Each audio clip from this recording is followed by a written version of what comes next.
106.5 FM and online. It's the After 5 Guest with Wyn Thomas. Our guest today is Rebecca Griffiths and her book, A Place to Lie. Good afternoon, Rebecca. How are you? Okay? All right. Thanks very much, Wyn. Yes. So, let's start with this novel. It jumps from past to present day. Is that difficult to write? Well, I think the first thing to say is that I find all writing quite difficult. Oh, but, right, okay. I found the Witchwood setting, the 1990 part, easier to write, I think, because I could see the setting so much more clearly, and the characters and little girls and Aunt Dora, and the sort of claustrophobic feel of those woods. I love that. I really loved writing that. But to tell the story and to sort of push it forward, it was important to have some present-day action. That with Joanna, I'm afraid to give too much away, she's unravelling her sister's story. And the sisters had been estranged for 10 years, and it was a hell of a shock when she found out that Caroline had died in such a way, and that's how the book opens. So it's a journey that Joanna has to go on to discover things and revisit her own past, which is pretty painful. So the story involves sisters Caroline and Joanna's childhood stay in the countryside. Was it ever based on any sort of experiences you had when you were a child? Yeah, because my parents moved me and my sister to Wales, rural Wales, which is where I've ended up coming back to after years of being away, when I was 12. And we moved from Colchester, and Colchester's a major town, very different coming to Wales. And I remember how excited I was driving over the common, as it was, in Llangadog, and this new life that we were going to start, and this new school. It was pretty terrifying, but it was exciting as well. I'm very influenced. It's important. The setting of my books are very important to me. The countryside is almost like another character. Yeah. Because my first book, The Primrose Path, is set in Wales. Yeah. And it's about a woman who's fleeing from her past, and she was from London, and she comes to hide in Wales, but she can't really hide away from her past. Her past is never far away, and she's frightened people recognise her and that sort of thing. And I find that it's interesting to write about small communities, because it just allows you to get so much closer to people and the secrets that they have. It's just so much more interesting to me than writing of the large things.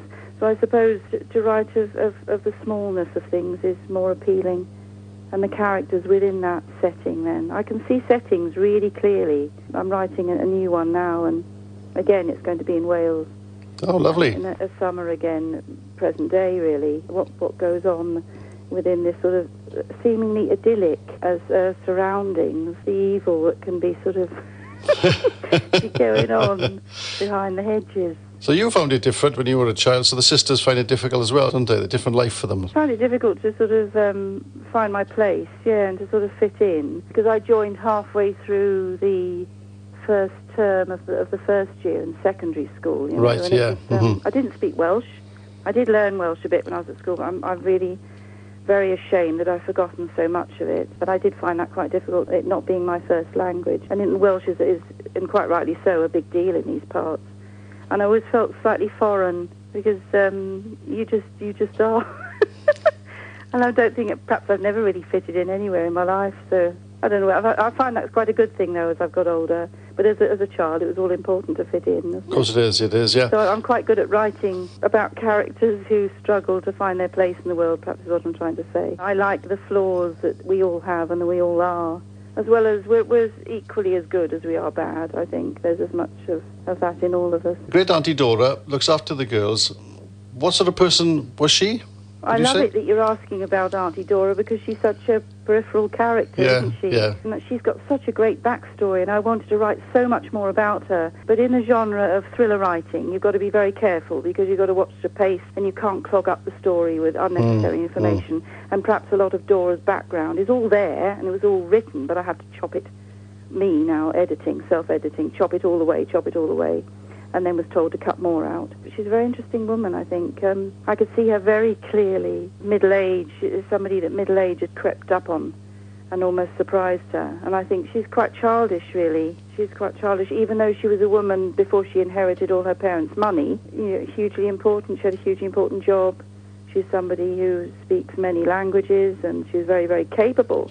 But she sort of, for some reason, gave all that up. And she's got quite a violent history in the fact that her family were from Holland and escaped just after the Nazis occupied their part of Holland. I mean, it's just gone in the background, and it is suggested, and that's where this dagger/knife came from, if that's not giving too much away. That features. And I like the way that I was able to have that deadly piece of equipment, really, that Caroline needed to carry with her in that opening scene, because she's struggling with, and we're struggling a bit with her. We don't know whether she is genuinely suffering from some sort of mental illness, or whether she is right to feel as paranoid and frightened as she is.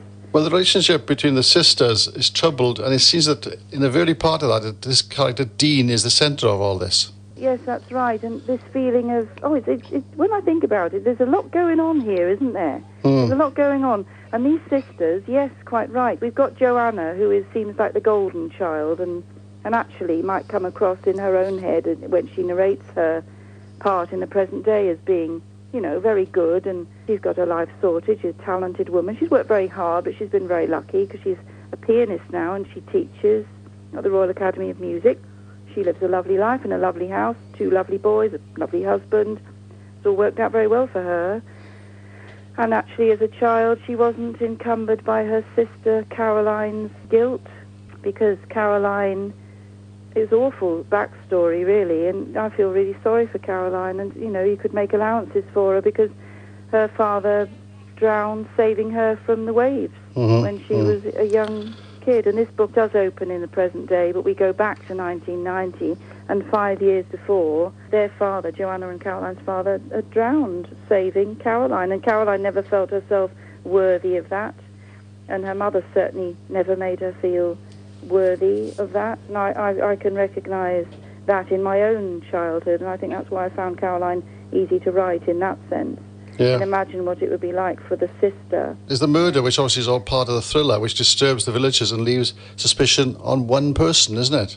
Yes. It all relates back again to this character, Dean, which comes out in the end, what's happened to Dean and everything like that. Yeah. Did you enjoy your read of it, Wyn? Yeah, I did, because you kept me flipping from present day into past, and every time you're reading through to get through to the next chapter, it gives you that feel in the actual book, so you're waiting to see what's happened. That's right. Well, that's what I hope to do, because it just allows you a little breather. But there's plenty of action in the present day as well. You've edited the book in such a way that you have got that pace in the book. That's a good thing. That's important, as well as having rich characters and a strong sense of place. What I also felt created the eeriness in the woods, the feel of the woods, which is, it's like walking through a dark area and you weren't quite sure what was happening in the woods. The children were always frightened of that. Yeah, well, that's good. I'm glad that it did that. It communicated that to you. I'm glad. I've done my job well then. You have, yeah. Yeah, I could see the setting, as I say, the lake and the ancient sort of woodlands and these little houses dotted around within this small village. Very vivid. I mean, I say it's set near the Forest of Dean. It really is. And I deliberately chose the names of the place, the Witchwood and the nearest town being Cinderglade, and the names of the cottages like Pludd Cottage and Pillow Well. Those names were deliberately chosen, and even the Boar's Head, because the Forest of Dean is renowned for having wild boar. And Dean himself, you see, Dean, so a bit like the Forest of Dean. Yeah. What also as well, what you've done there, Rebecca, is, I'm not going to say anything now, the murderer at the end totally took me by surprise. Right, again, I've done my job. Thanks so much for being my After Five guest today. Lovely to talk to you. And good luck with the book. It's always a place to lie, is the new book. Much. Thanks for your time. Bye-bye.